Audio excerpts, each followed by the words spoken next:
So I predicted earlier this week on the show that that Governor DeSantis perhaps might start banning shots in the state.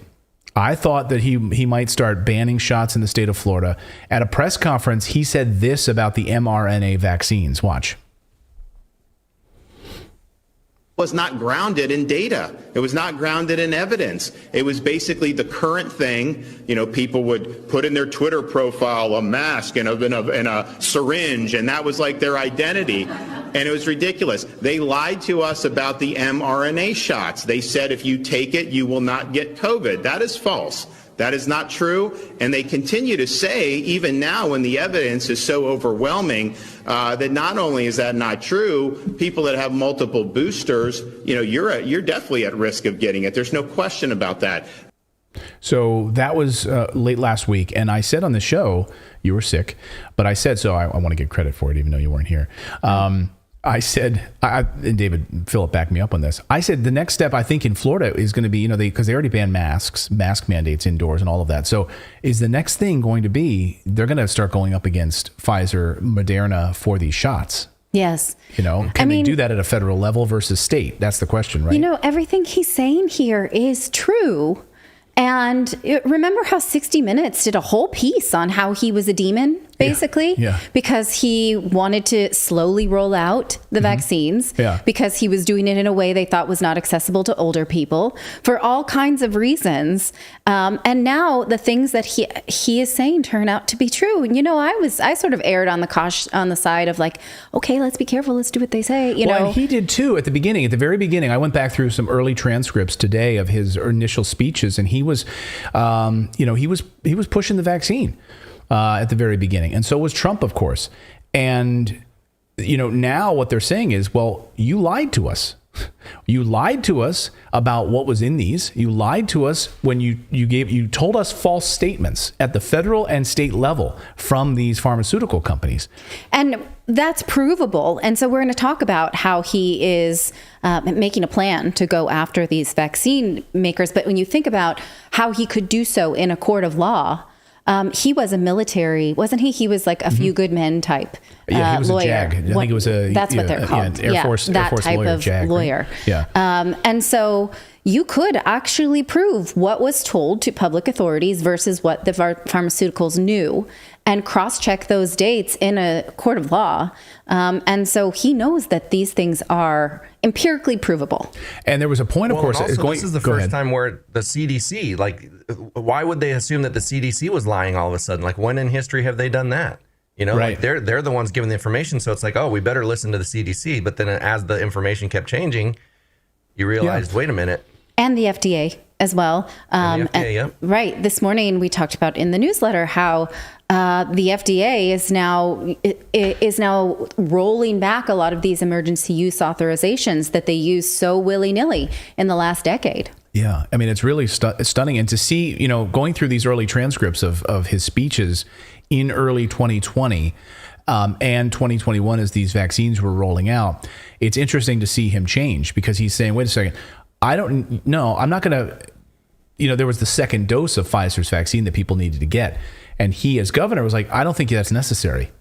And they're like, whoa. And the liberal media was like, whoa, wait a second. But Pfizer's telling us you need to get that second one. And DeSantis is saying no, not to.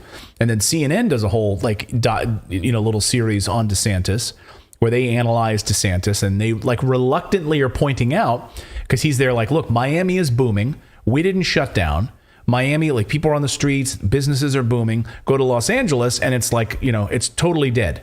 Totally different story in Los Angeles. Here in Miami, though, it's booming. And CNN was like, well, he was right. You know, and they're like, I guess we have to admit this. So there was an evolution there, definitely. But now the evolution has gotten to a point where Ron DeSantis is saying that the Americans need to unify behind the science that has led to the rapid development of vaccines. Initially, that's what he was saying.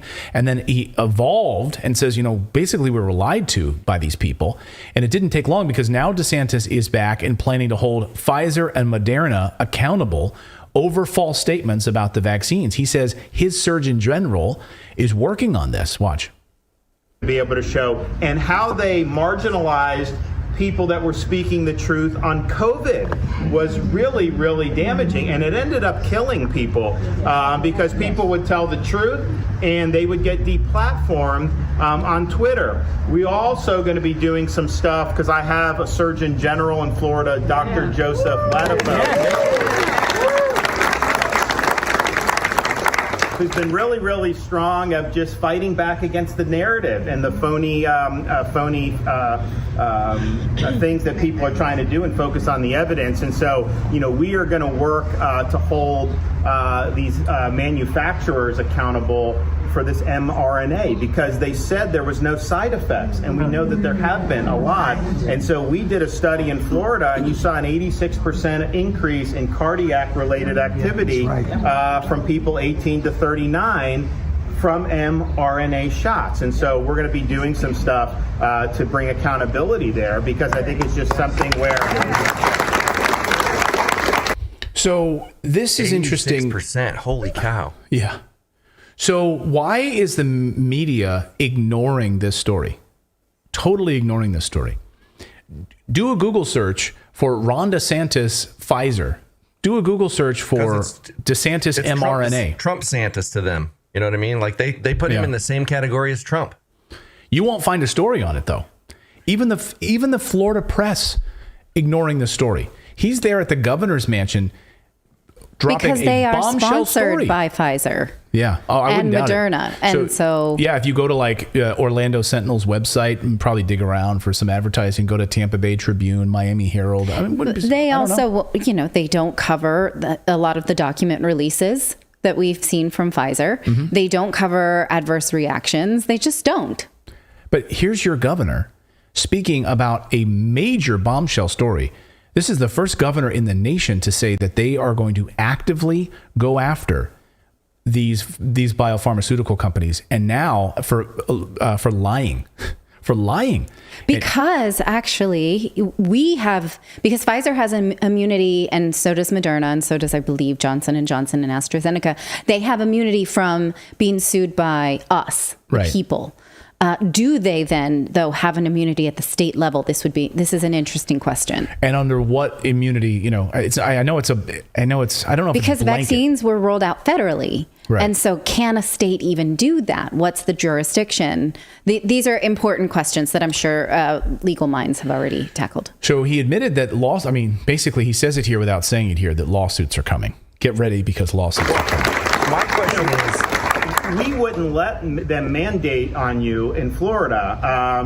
We said, no, because like Orange County wanted to fire firefighters, Gainesville wanted to fire people, but even the corporations like Disney wanted to fire. So we said no across the board. So everybody had the ability to opt out of anything they were trying to impose on you. But there are other people around the country that got forced to take this. And then what? They're not allowed to sue or get any type of recourse when this is not something that they wanted to do. So this is something that we're going to lead on in Florida. So we're going to have probably some announcements over the next 3 or 4 weeks on that. But we're happy. Just think about...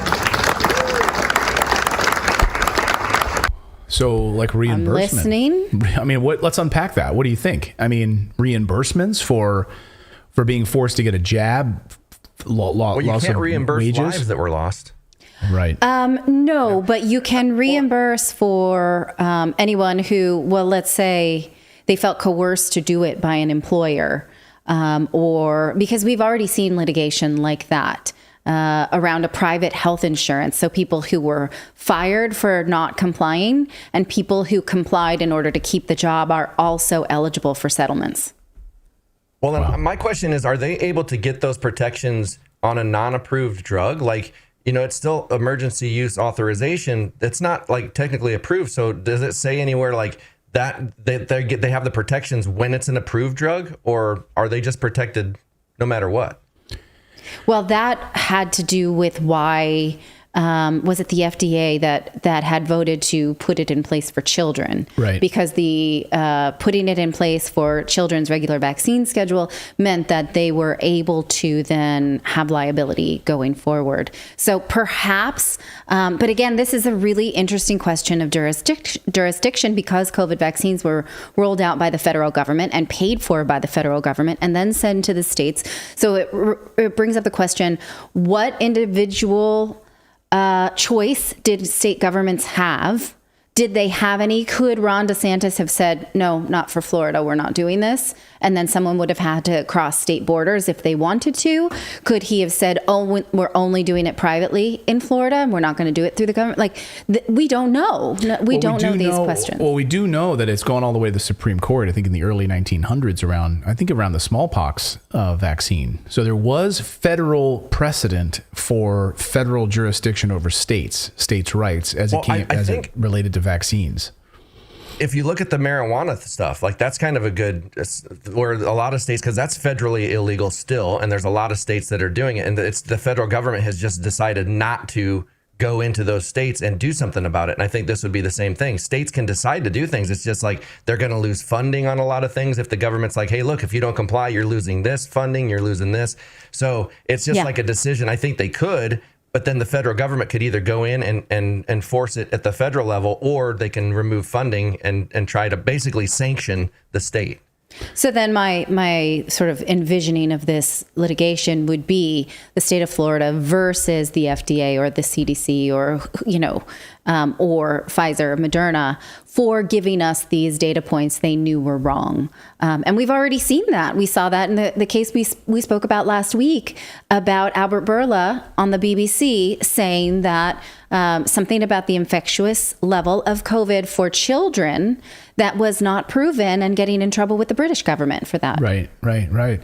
So now the FDA, speaking of the FDA, Pfizer is asking the FDA now to clear updated COVID shots for kids under 5 years old. So let's look at this. Here's the Los Angeles Times headline this morning. Pfizer is asking U.S. regulators to authorize its updated COVID-19 vaccine for children under age 5, not as a booster, but as part of their initial series of shots. Children aged 6 months through 4 years already are supposed to get 3 extra small doses of the original Pfizer COVID-19 vaccine, each a tenth of the amount that adults receive, as their primary series. If the Food and Drug Administration agrees, a dose of Pfizer's Omicron targeting vaccine would be substituted for their third shot. Pfizer and its partner BioNTech said Monday that change could help prevent severe illness and hospitalization from COVID in little children, at a time when children's hospitals are packed with youngsters hit by other respiratory illnesses. Mm-hmm. Okay. What kind of clown world are we living in? I don't know. I guess you don't need an emergency to declare an emergency. This is like, how our kids think it's an emergency to find their shoes in the morning. Like everything's an emergency. Do you remember the movie Dope Sick, where that sinister looking pharmaceutical guy is in the meetings and he's like, we're going to make more profits. I'm going to do that. It's like, I can just see them in these meetings talking about going to the FDA. Let's take it to 6 months-year-olds kids. We can make a ton of profit if we make these mandatory. It's like you just see Dope Sick playing out in real time. Yes. Well, and because we've already heard that they can't figure out a way to sort of monetize long COVID. Right. So the people who have had, long COVID as a result of, getting it, but also, anyway, they can't figure out a way to monetize that because they don't have like some sort of a solution for long COVID yet. So how do we then, we've got to also figure out other age brackets to really target. Now let's make this a mandatory part of your series with the federal government. Like unbelievable that we would have this as part of your child's inoculation schedule as part of their initial series of shots. And, I guess, and I hope you can opt out of this stuff. I mean, as a parent, right? I mean, I don't know. If you go to public school, though, they may mandate it. That's on a state-by-state basis. So what states are going to say you have to do this? Others, you're going to have a mass migration. Like if you have certain states that are like, yeah, you absolutely have to do this in New York, et cetera, but you don't have to do it in Florida. You don't have to do it in Texas. You already see a mass migration of people leaving those states to get out of there. Yes. And you see a lot of the litigation now has to do with the religious exemption as well, because a lot of people have tried to use that as a reason not to have to comply with mandates. That hasn't done so well in the courts up to now, but some states disallow religious exemption. Some states, require it on certain basis. It's wild. And one more final point on this is that other governors could soon follow suit with Governor DeSantis, and maybe in different ways. So Governor Youngkin of Virginia announcing that he's ending the COVID-19 fines and penalties in Virginia, and he wants reimbursement process in place for those who had to pay unjust fines. So you may start to see this now. It would be awesome if a bunch of states got together and did kind of like a class action kind of thing. It's like all these states go after them at once, because that would be a lot harder for them to fight if it was like, 5, 6 big states going after them. Yeah. Actually, I disagree, because I think that more individualized lawsuits hurts more than when they join up, because when they join up, they have just one chance.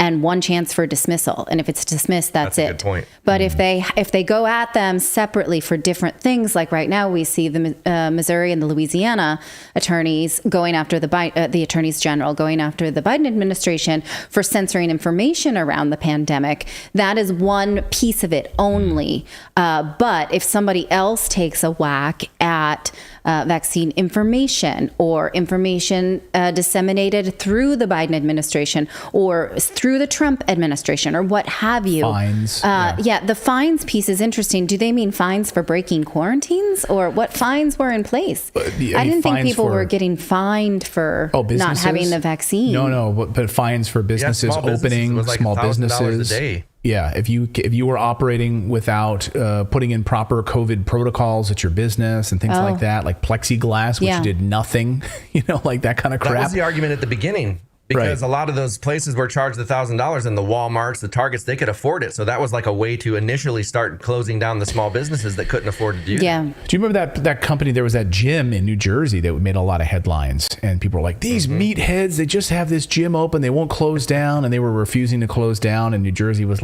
sent the SWAT team to close them down. That's right, they did. Like these types of people. And like now it's amazing to be on the other side of this and to see these companies that got screwed by this. I mean, it's really just too bad if you don't have your own private gym in New Jersey. Right. I worked at Amazon right when the lockdowns happened, and it literally looked like a prison when you walked in. Like it was, you had the big, like they already had like the lockdown entrance, but then you'd walk in and there'd be like these little, you'd have to get in like a line, and they'd scan they'd take your temperature. There's plexiglass everywhere. I mean, it was like prison level. When they did this, like how insane they went with it. You couldn't talk to people. Like it was bizarre. It was bizarre. That's crazy. Yeah, I mean, and think about and that's just in America. Like we showed you the Chinese stuff earlier, like in our other segment. It's just awful. Thank you so much for watching this segment here at Redacted. We are live every day at 4 p.m. Eastern time, trying to share the stories that the mainstream media will not cover. You should also come over and join our community of Redacted Rebels over at redacted.inc. That's our private locals community where we can share exclusive content that we simply cannot share here on YouTube. Come over and join the rebellion together right now by going to redacted.inc. We'll see you next time.